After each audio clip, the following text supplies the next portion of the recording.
Okay, welcome to week 4. We are progressing. We started by reviewing the concept of human resource.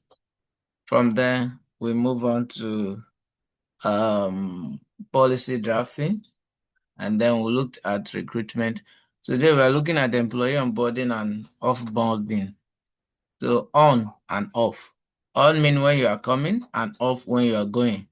So our learning objectives today is at the end of this section, we should be able to explain the importance of onboarding, conduct an effective new hire orientation, manage probation period effectively, and understand the employee exit process.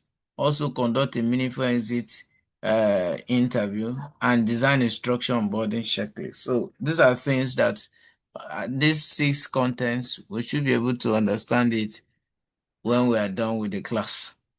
So, importance of bonding, we start from the meaning of bonding. Is this a structured process of integrating a new employee into an organization so that they become productive, engaged, and aligned with company culture? So, onboarding begins immediately after the acceptance of offer and can last between 30 to 19 days or longer depending on the organization. Now, these days, many learn on the job. So on a norm, supposed to be at least have a 1 week full training when the person is not executing tasks on his or her own. You put them through on everything. This is what we believe in this place. We don't have a toxic environment. You don't keep people in mind. Once they offend you, you find a polite way to express yourself. If the person is not accepting, move to your line manager, from there to the HR. So all those things are inculcated into the new employee so that they can understand the culture of the environment. Then after that is done, you make them to understand their job duty very well, what they are expected to do, and also clarify expectations and the role they are coming to play. And after that, you also need to provide them with enabling tools like they used to need laptop, they need to use phone, company SIM card, or anything that will make the work possible and good for them. Internet, you have to give it to them. So when all these things are done, you also have to help them to improve in retention. What that means is you have come, when you move from this stage, you go to this stage, you go to this stage, you go to this. You're already putting it in their mind that this is not the place you just jump in and jump out. So it helps in improving what retention. Also, accelerate productivity. If I just come and you don't tell me what to do, I might be very good, but I will just be jumping here and there. You understand? So that is what it means. So why is onboarding very important? Why is a question that we need to ask ourselves. It's very important because of the following reasons. Number one, I will take it one by one. Increase employee retention. Now, if I just come in, you just come and learn on the job, I will just, maybe I find myself in a crossroads, I just think of doing what I want to do. It's easy for me to move out. But maybe when I came and you put me through, this is who we are, this is the person you have been working with, we're in this state, this is the person that is here, this is the person that is here, in case you come across this. So you're already giving me a sense of belonging. This is not just a company, but a family, you understand? So with that, I will already begin to think, okay, I think this is a place I can stay small and gather this knowledge before I move out. So it increases employee retention. That is onboarding, proper onboarding. It also reduces early turnover. It's the same thing, more or less. If somebody come in and you don't understand what you people are doing, if it has moved up to 1 week, you does not still understand, say, let me wait and collect my salary and move. You understand? But when the proper orientation is being done, the person stays true. So it also improves performances. When I know what to do, how to do, and where to do it and how not to do it, I will be on top of my game. You understand? So it also enhances employee engagement. If I'm introduced to you, okay, you are the one in Abuja, or we spoke over the phone, we do conference meeting and the rest. So the day I'm in Abuja, I will try to see you. We engage, we talk. You understand? It also builds employer brand. Now, when you do proper onboarding, the people will take the voice out there. They will take it out there that this is what is happening in this company and the rest. But when there is poor onboarding, it leads to confusion. The employee will be confused. There will be low morale, early resignation, and also reduced productivity. Reduced productivity.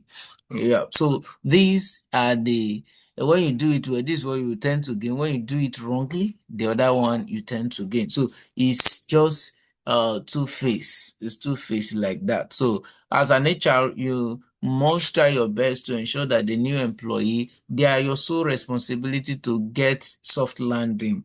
Yes, they are. It does not stop that, okay, bring in the person, I've employed the person, I leave it to the manager. No.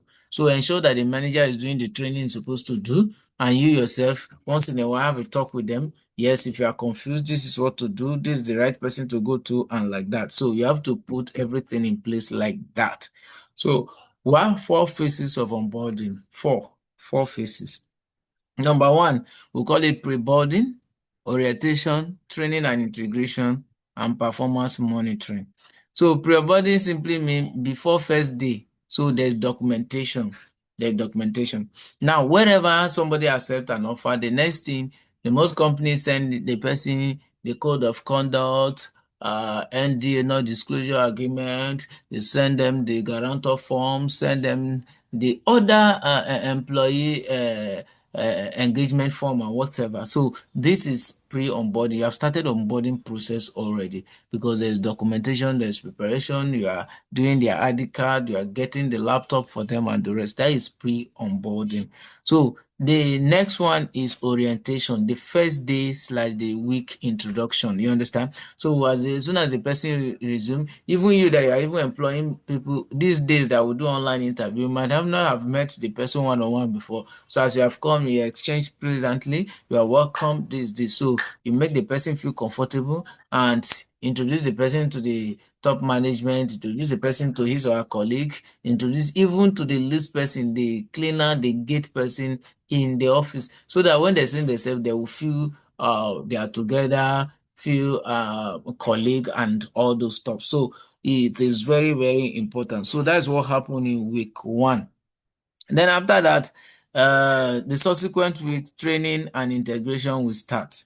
Training and integration will start. So the manager in charge will begin to introduce the person, the role-specific training. Okay, we use 5 tools here: Microsoft Outlook, we use Excel, we use Zoho, we use WhatsApp. So on Microsoft Outlook, we send our email. On this, we do that. On WhatsApp, a faster means of exchanging message and immediate instructions. So you put them through like that. Then after that, performance monitoring. So this now, the person have started work already, probation time have started. So, and in most cases, it is expected that at least after a month, check up on the person, whether you know what the person is doing. And if he's doing it wrong, aside the training, you have to put the person through at the second week. And when you have done that at the third week and the person is not still catching up, you know the person will have to go. So that is it. So the next one is I've talked about performance monitoring. That is during the probation period, and in most cases I will reach there probation at least 3 months, and some does up to 6 months. Yeah, so it should not be extended more than that. So let me believe we are together. Are we hearing me at all? Yes, sir. Okay, so we want to talk about the Yes, new sir. hire. I can hear you, sir. Okay, let's look at what is orientation. It is just simply means the formal introduction of a new employee to the organization, its culture, policy, and people. You know, I've talked about that before. So it's talking about it. You just come, okay, this is our organization, this is what we stand for, this is the policy, and these are the people. You introduce the person to them. So, what are the components of orientation? So, number 1, now you can be lost in discussion. And that is why your discussion should be guided with policies and what you're expected to do. So number 1, when a new employee come, how are you doing? You are looking good. You are this, that. That is, you have not started orientation. You are just meeting up a friend. So when you start with company background and history. company background and history. For example, Izelma Consulting is a consulting firm and it started its operation 2021. And this is our vision. That is number two. Their vision, and this is our mission to be the most influential consulting firm in Africa and beyond. What is the mission? The mission is to give quality staffs or resources to as many that are in need and ensure that we meet their company's goals. And what is our value? Accountability, productivity, and like that. You are just putting them through. So organizational structure. So you just have to put them, okay, the number one person in this place is the chief executive officer. From there, we have head of consulting. From there, we have HR consultants. From there, we have HR officers, and then we have administrators. So you just put it like that for them. Then policies. So we have a lot of policies here. You have to begin to introduce and leave policy. We have engagement policy. We have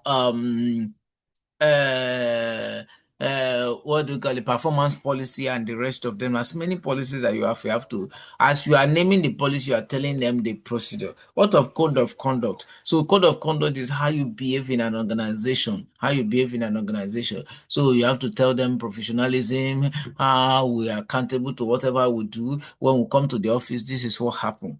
Well, the next one is work hours and expectations. So you have to resume by 5 a.m. and close by 4 p.m. or whatever time you put in your own way. Then expectations. So it is expected for you to cover 3 of your KPIs every day. Then the question is that what is my KPI? You now show them. So we have health and safety guidelines too. So what are they expected to do? Okay, when you get to the office, don't leave the socket on when you are leaving, and the lights, take care of it. And the fire extinguisher should be up to date. It should be ready. Everything is there. Let the HSC officer and the rest. So you put them through in all those things. Introduction to team members. Yes, after you have finished talking with them as an HR, so you now take them to the team. Okay, these are your team. This is this is that, this is that. So from there, you are handing them over to the teams, and but note that you are not backing out. So key things to cover, even while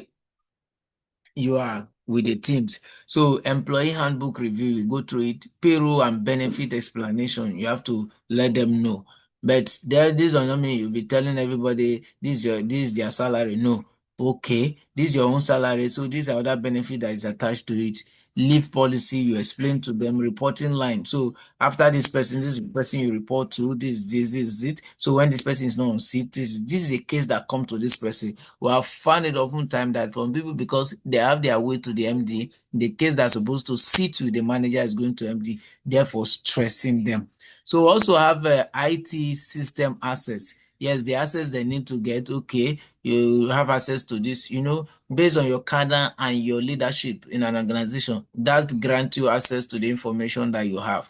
So you understand that. And there are some information that never gets to anybody except the CEO, sit with the CEO. The reason is for control sake. So then after that, you also talk about the company email setup, which the IT part to do. You give them the email and tell them this is the ethics of our email, this is what to do, and this is not what to do.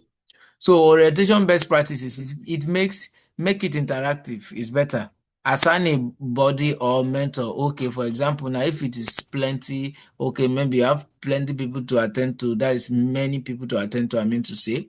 So you have to appoint that, okay, in this cluster, we have this. You just divide, maybe you are having 20 employees, divide them into 5. Out of that 5, so you put each manager on them, maybe 5 managers or previous employee or the older one, and then they'll begin to mentor the person they will talk. So provide them with a welcome kit. For example, maybe the company's jotter, the pen, if you have branded t-shirt and the rest, so you give it to them. So use presentation slides is better, and then allow them to ask their questions, and then you answer their questions. So this is the best practices that we can ever get with that you should adopt for orientation processes. So I don't know if what I've explained so far is clear. Any question before I proceed? No questions last year. Okay. Oh, David, any question?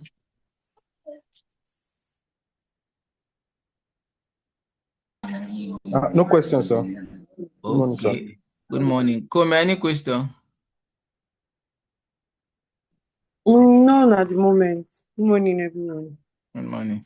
So let's proceed. Let's look at probation period management.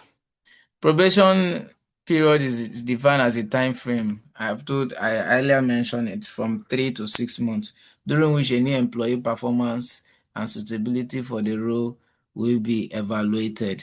So what are the purpose? Why do we do that? To assess our performance, to confirm cultural fit. Is this person fit for this job?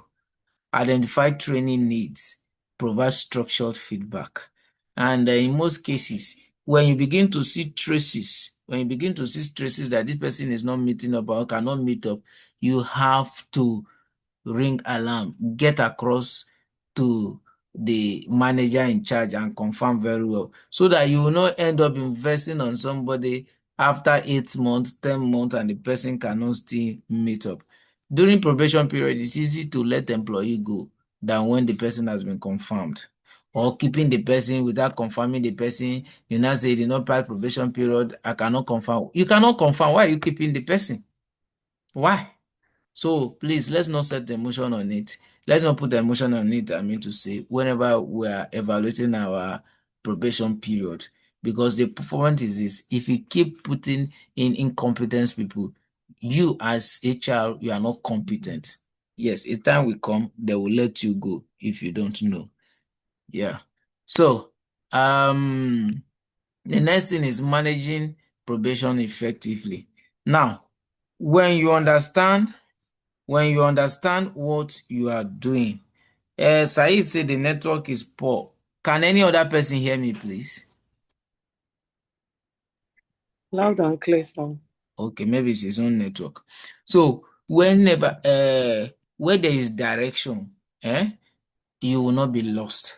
But I tell you, where there is no direction, misleading, lost, and whatever is inevitable. So during probation period, HR and manager have to set a clear expectations, define the KPIs, the key performance index. As you come to work, your expectation is to reach out to 100 customers a day. And if you do not meet up, you must meet 80%. And what is 80%? You must define it. You understand? Give a clear responsibility. Your responsibility is ABC. And when you plot the ABC, it should give you Z. And if not, redo it again. Outline performance standard. So these are the things that you must get cleared during probation period. Then there is a regular check-in, weekly or bi-weekly meeting, address concern early and provide constructive feedback. Yes, you discover something happened yesterday. Maybe probably they did not come on time. 2-3 days, and you are discovering, convey a meeting that late coming is not accepted here. Talk about it. Don't allow it to slide. It's very important. So into the middle of the probation, please evaluate progress. What have you done so far? Me, I used to come from a blame. How are you? I will just be laughing. So what have you learned so far? It's been 3 days. Can you walk me through what you have been doing? Which of them is consistent? Which of them is daily? So like that. So please, let's imbibe that. So also identify improvement area. Okay, you say this, you didn't get this side very well. So you need to learn again. Check it and over. When you get home, do it like 2-3 times. So by tomorrow, you should get it better. So adjust expectation if necessary, you understand? So that is very good. The last part, the end of probation review, possible outcome. What are the possible outcome? So when the person has finished his own probation, there's confirmation of employment, or the person did not meet up, extension of probation, and if possible, termination. If possible, what?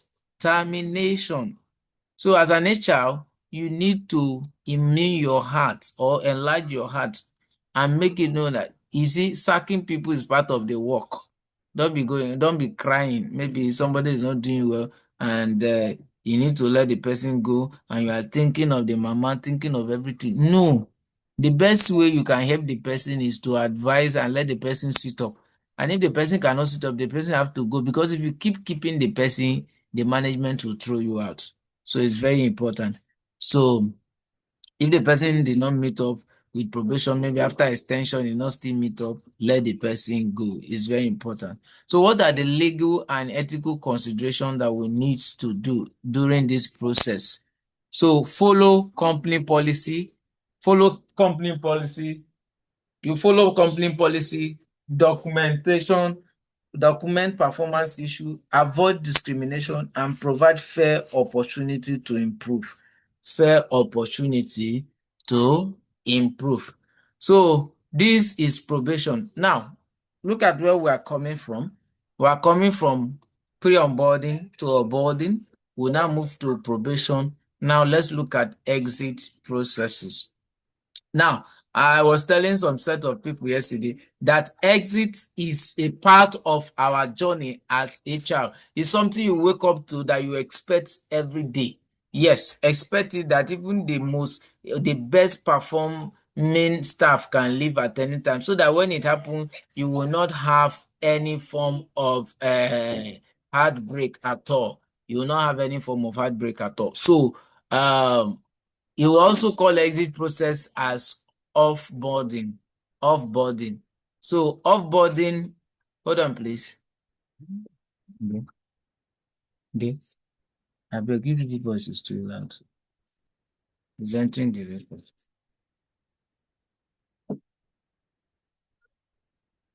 Sorry for that break in transmission.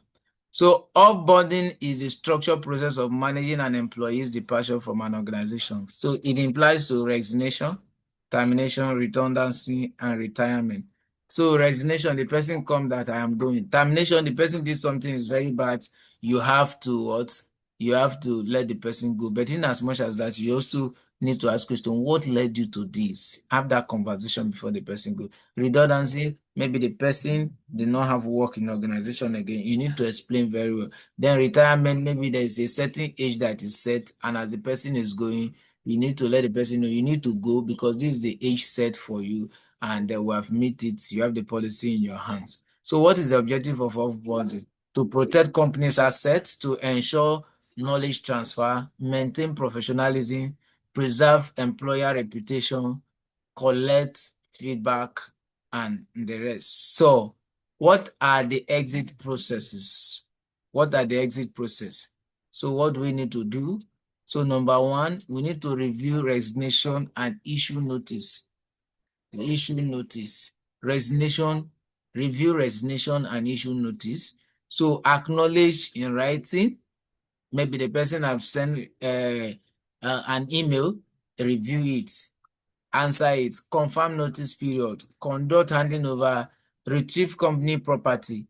Then finally, you have to process final salary and benefits, conduct exit interview, and deactivate the person from the system. It's very important. If you don't deactivate the person from the system, the person will end up still having access to the company's email. When you send general email, you might not know.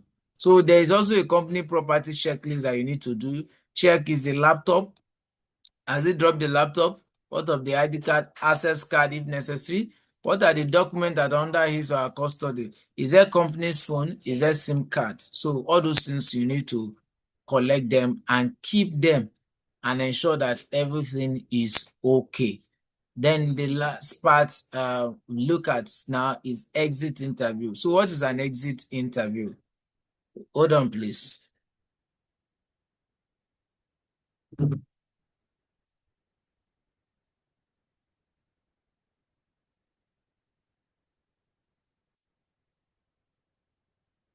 Good. Okay.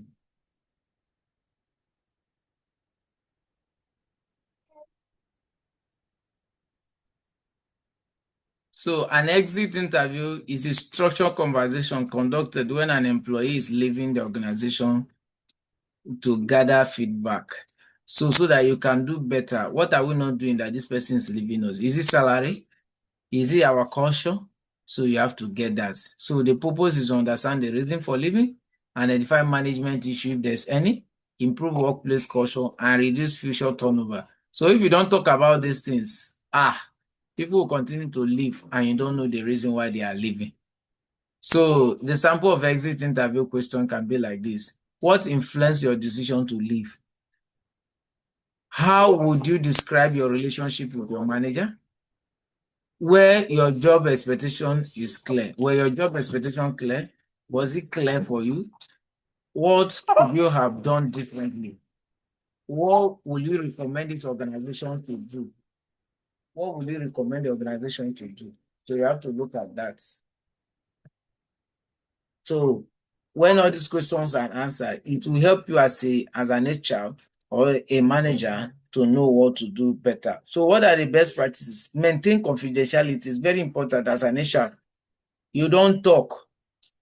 So there are some things the employee will tell you that even the CEO cannot hear, but you have to put it into practice later to enable you make the place conducive. So avoid this defensiveness. Don't defend anything the employee is talking at all. Remember, you are taking feedback. You are taking feedback. So you document all your processes. Document your processes. Analyze the trend over time and use the feedback to process. Use the feedback to process. So that is how it's supposed to be. So what is the difference between onboarding and offboarding? Onboarding is entry process, while offboarding is exit process. Focus on integration. That is onboarding. You are bringing inside. Why offboarding focus on? Hold on, please. Elijah, stop that band, please.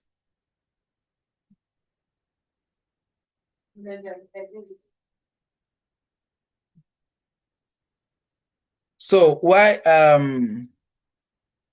the onboarding improve retention, while offboarding protect company? What do you mean by protection? You want to know the information you gather, you are protecting your company against any damage or whatever that might come later. So onboarding builds engagement, while offboarding gathers feedback. So what are the key takeaways from today's class like this? So onboarding improves retention and performance. Orientation sets the foundation for success. Probation requires structured monitoring. Offboarding protects companies' assets and reputation. Exit interview provides evaluation in improvement, and exits provide valuable improvement insights. So this is our assignment. I want us to look at it. Look at the assignment carefully. I'm going to drop it for us. Design a new employee onboarding. Look at the checklist. So if you have your company, use the name of your company. If you don't have one, use Oma Consulting. Design it. So design everything and let's drop it on the group chats as we continue from there. So any question, please?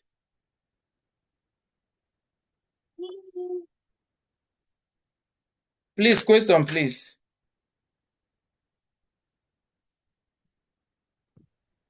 Who is still Hello, beating sir. Ghana? Enoch.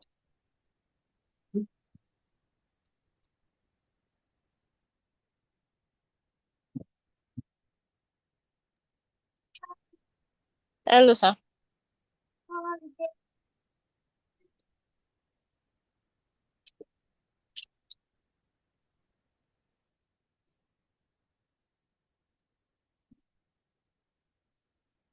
So you can ask your question, please. Okay, thank you, sir. So my question is about probation period. So during our discussion, you said probation is between 3 to 6 months. Some people do 3, some people 6 months. So my question is, I've seen a scenario whereby, okay, sorry, let me put it this way. The normal probation period is supposed to be 3 to 6 months. Or Yes. in a scenario whereby a new employee, they employ the person and the person has not even used up to a month and they're already saying that the person is not, the person has to go. So my own question is it not supposed to be up to 3 months of probation or 6 months before when I say, okay, this person is not, I don't even understand my question, sir. I understand. So the point is this. There are some red flags in some employees that you will see. Somebody that claims that I can do Excel during the interview, and the person now come, it cannot even do plus or minus. You understand? So, and that is a major tool to work. When will it start? Are you ready to put the person through in all these things? If not, just give your 1 week notification and let the person go. There are some roles that they will tell you that we are not looking for who to train, we are looking for experience. So if you bring you as an experience and you did not show, so the company reserve the right to terminate you, or you to reserve the right to say, company, I'm not doing again within those probation periods. Okay, sir. Thank Yes. you. Any other question, please? Hello, any question? David, any question? Come, any question? No, Yeah, sir. hello, sir. Yes, go ahead, please. Okay. I just want to ask, like, using the last question that was asked, in case of that person that was maybe did not use up to a week or 2 weeks, is the company mandated to pay the person, or you just have to let the person go like that? No, you can't let the person go like that. The numbers of days that the person has worked, you have to pay the person, prolate the salary. But another thing again is, if you want the person to leave now, without giving the person the 1 week probation notification period, you have to pay the person for 1 week salary. But because you are not performing, we are letting you go, and you have 1 week. So that one you're not going to pay in lieu. So what you do is, okay, you are paying for the number of days the person have worked. So definitely it has to still be up to a week. You understand? So maybe the person have spent 2 weeks and is not doing well, and you want the person to go, you have to give the person 1 week. So together you're going to pay the person 3 weeks. But if you say the person should go now at a spot, the number of days the person work and in lieu, so everything you will still end up paying the number of days the person spent. But this is when the person is employed as a permanent staff. If it's a contract staff, you have the right to terminate immediately. Thank you. Any other question? But before then, please, as an HR, make your contract clear that, oh, you are not a permanent staff, and these are the conditions, so that when you begin to roll it out, the person will not be surprised. Yeah. So any question, please? Any other question, please? Any other question, please? Any other question, please? Yes, sir. Okay, for a contract staff, I think I'm just asking now, can you employ somebody like during the probation period? Is the person a contract staff? And if the person succeeds and performs well during the probation period, can you make the person a permanent staff? I don't know if you get my question. Like when somebody is employed, like a person comes for interview and then is employed. During that, when you give the person the offer letter and all that, is the person a contract staff at that point? That's during the probation period. Is the person a contract staff? So that when the person performs during the probation period and then you now want to confirm his employment. So are you confirming the employment as a permanent staff, or there's a specific uh, this thing for contract staff? That's you are employing somebody based on contract, or can we say the same? I don't know if you understand what I'm trying to drive at, sir. I understand all your questions, sir. It depends your company. Okay, there is a company Okay. I once worked for. He said bring them as contract staff, After 3 months, if they are doing well, we'll bring them to permanent staff. But remember, even that permanent staff, you are bringing them. After 3 months, they have to pass through the normal process again. They will still do 3-month probation on that permanent role. So, and again, if the person is coming as an experience, in most cases, they are permanent staff. But that does not immune them from passing through the 3-month probation. So that is how it works. So it depends the pattern you people are using. And there are some roles that you ever leave it as a contract, because when you make it permanent, you incur more costs, more than it ought to, or more than what is generating. So you have to be careful and craft your contract very, very well. Any Okay, other sir. question, Thank please? Kome, you don't have question today. No, please, I don't. Are you sure you are with us? Yes, I am. I am actually. I kind of understand the onboarding, the process, this process I kind of understand it quite well. So Oh, okay, no problem. So I'm dropping the note now. Everybody check. Let's roll in our, I will not call it assignment, I will call it classwork. Some people are still owing me last week classwork and they know themselves. I don't want to call names. So and please. 2 weeks ago, I'm part of them. My eh, apology. I'm part of them also. I will So share them. so I will share. Toby, can we clap for Toby? Toby is the best student here now. Toby, I clap for you. I receive grace. I'm As clapping. far. I'm clapping too. So Toby, Thank now you, sir. this onboarding, I want us to discuss it. Can we do like what we did last week? I will be on the call. Can somebody serve as a